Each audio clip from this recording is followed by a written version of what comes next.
Hey folks, this is the first video in this particular section that deals with systems of equations.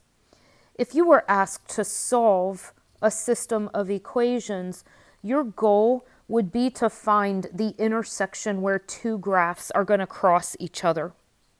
This is going to be called a solution, the solution to the system of equations. My question for this particular video, how do you think you're going to write your answer? So I want you to think visually. If you're looking at where two graphs cross over each other, how do you think you'll write your answer about where those two graphs meet each other?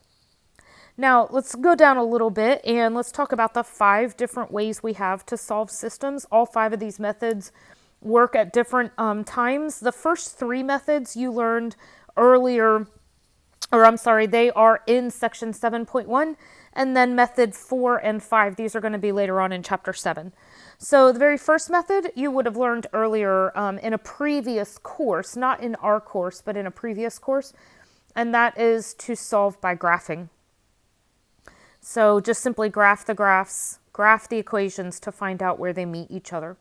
The second method is going to be solving by substitution. Third method, solving by elimination. Some textbooks call it solving by addition.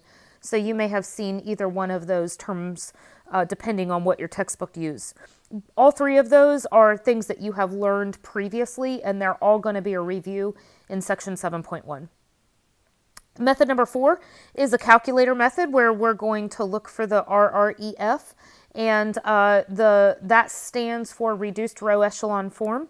And so we'll get to that in a later section. And then the last method is going to be Cramer's rule.